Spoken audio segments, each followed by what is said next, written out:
मूसा अलैहिस्सालाम একদিন আল্লাহকে বলে, আল্লাহ ফেরাউন এত জালান জ্বালায়, তুমি কি তার আযাব গজব দিয়ে ধ্বংস করতে পারো না? আল্লাহ তাআলা বলে, অবশ্যই পারি। তাহলে তুমি ফেরাউনকে আযাব গজব দিয়ে ধ্বংস করো না কেন? আল্লাহ তাআলা বলে, রে মুসা, শুনতে চাও নাকি? বলে, হ্যাঁ। আল্লাহ জানতে চাই কোন কারণে আপনি ফেরাউনকে আযাব গজব দিয়ে ধ্বংস করেন না? আল্লাহ তাআলা বলে, মুসা, ফেরাউন তোর যেমন জালান জ্বালায়, আমার দুশ্মনী করে, আমার মনে চায় তাকে আযাব আর গজব দিয়ে ধ্বংস করে দেয়। হে মুসা, আমি ফেরাউনকে চারটা কারণে আযাব আর গজব দিয়ে ধ্বংস করি না। আমি কখনো কখনো এমন রাগান্বিত হই, আযাব গজব দিয়ে ধ্বংস করব, কিন্তু যখন চারটা কথা আমার মনে পড়ে যায়, আমি আযাব আর গজব দিয়ে ধ্বংস করতে পারি না। মুসা পয়গম্বর বলে, আল্লাহ চারটা কথা কি?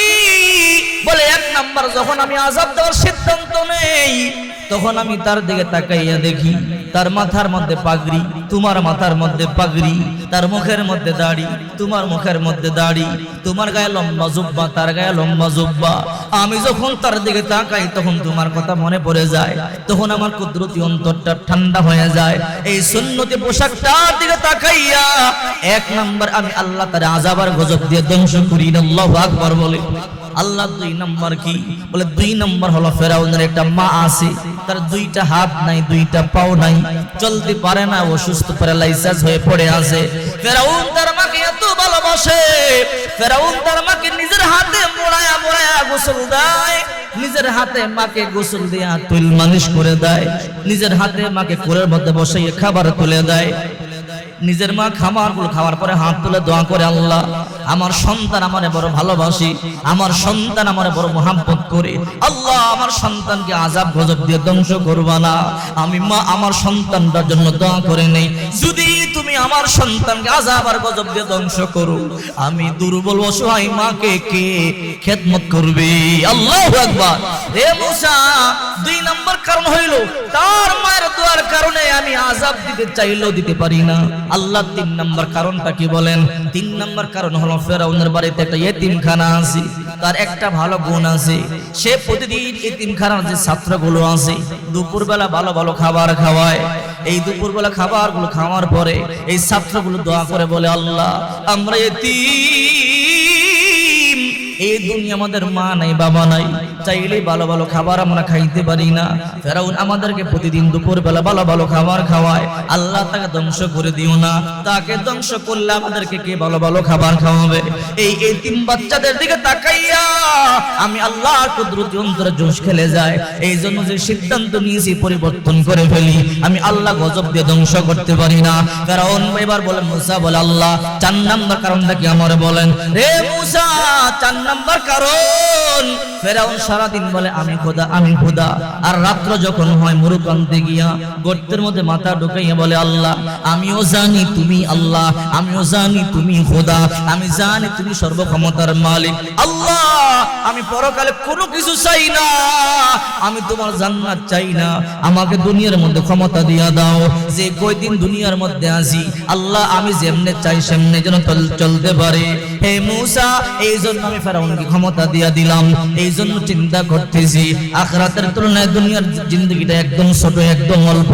এই জন্য চারটা গুণ তার ভিতরে আছে, আমি আল্লাহ যখন কখনো কখনো তাকে আযাব দিয়ে ধ্বংস করবার জন্য সিদ্ধান্ত নেই, এই চারটা গুণের দিকে তাকাইয়া আমার কুদরতি অন্তরটা তখন নরম হয়ে যায়, আমি আমার আবার আযাবটাকে আমি আল্লাহ আবার জাহান্নামে পাঠাইয়া দেই। আল্লাহু আকবার বলে।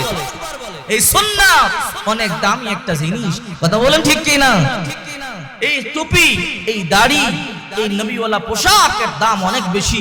আল্লাহ তাআলা বলে, হে নবী আপনার উম্মতদেরকে বলেন, যদি তারা আপনাকে অনুকরণ করতে পারে, আপনার অনুসরণ করতে পারে, আমি আল্লাহ এদেরকে ভালোবাসবো, আর ভালোবাসবো না শুধু ওয়াগফির লাকুম যুনুবাকুম, জিন্দেগীর সব গুনাহগুলোকে মাফ করে দেব।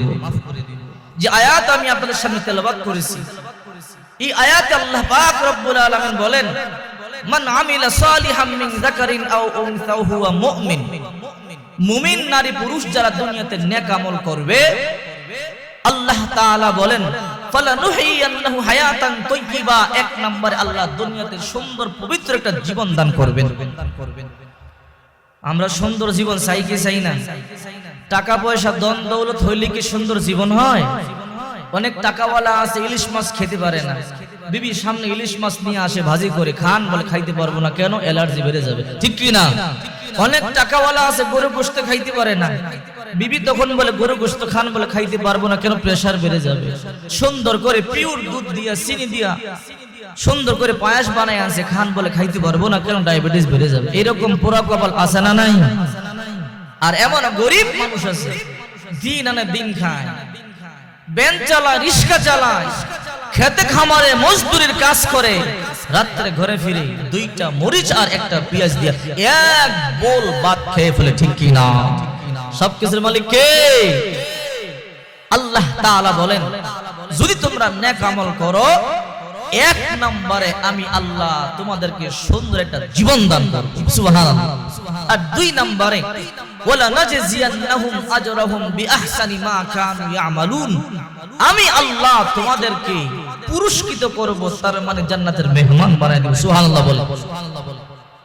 যদি আমরা ইবাদত বন্দেগী করতে পারি, আহারে বড় দুঃখ লাগে, এখন বাড়িতে বাড়িতে মসজিদ আছে, মহল্লায় মহল্লায় মসজিদ, প্রায় 2-1 গ্রাম পর পর মাদ্রাসা আছে, কখনো কখনো গ্রামে গ্রামে মাদ্রাসা আছে না নাই?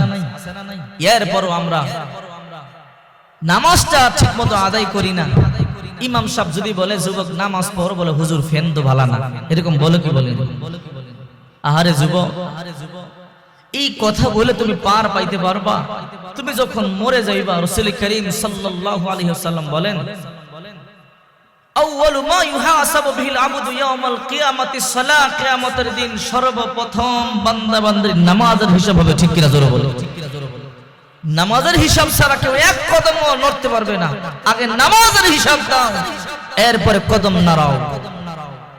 ইবাদতের মধ্যে সর্বশ্রেষ্ঠ হইল নামাজ, কথা বলে ঠিক কিনা?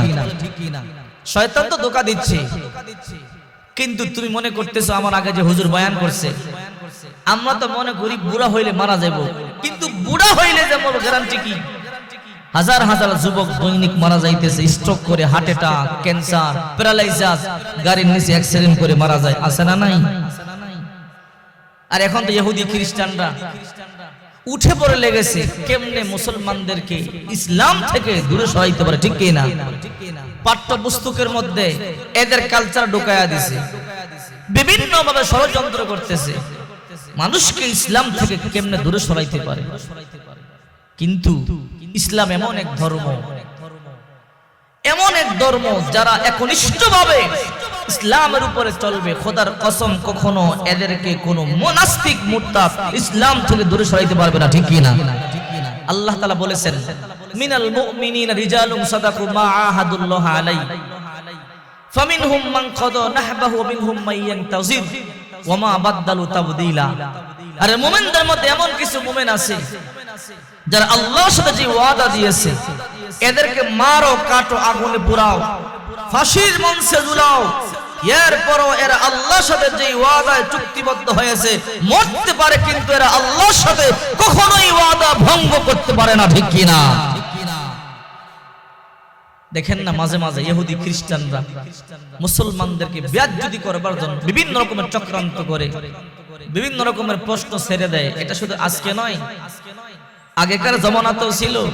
যুগে যুগে মুসলমানদেরকে বিভিন্ন ভাবে বেয়াজ্জতি করবার জন্য চক্রান্ত করেছে, ঠেকাইবার জন্য চক্রান্ত করেছে, ঠিক কিনা? জোরে বলে। এক খ্রিস্টানদের একজন পাদ্রী খ্রিস্টানদের পক্ষ থেকে খলিফাতুল মুসলিমিন ওমরের কাছে আইছে। আয়েশা বলে, ওমর, বলে কি তোমরা দাবি করো ইসলাম ধর্ম সবচেয়ে শ্রেষ্ঠ ধর্ম? বলে হ্যাঁ। বলে না, আমরা ইহুদি, আমরা দাবি করি আমাদের ইহুদি ধর্ম সর্বশ্রেষ্ঠ ধর্ম। ওমর রাদিয়াল্লাহু তাআলা বলেন, না, পৃথিবীর সর্বশ্রেষ্ঠ ধর্ম হইল ইসলাম, ঠিক কি না? তো ইহুদি পাদ্রী বলে, যদি ইসলাম ধর্ম সর্বশ্রেষ্ঠ হয় তাহলে 4টা প্রশ্ন তোমাকে করব। আসমানি যে কোনো গ্রন্থ থেকে 4টা প্রশ্ন জবাব সঠিকভাবে দিতে পারলে আমরা সবাই ইসলাম কবুল করে নেব, আর উত্তর দিতে না পারলে তুমি বলো তোমার মতামত কি। ওমর বলে, উত্তর দিতে না পারলে আমরাও খ্রিস্টান হয়ে যাব। আল্লাহু আকবার বলে। কিন্তু কোরআন এমন এক গ্রন্থ, এর মধ্যে সব কিছুর সমাধান আছে না নাই? ইহুদিরা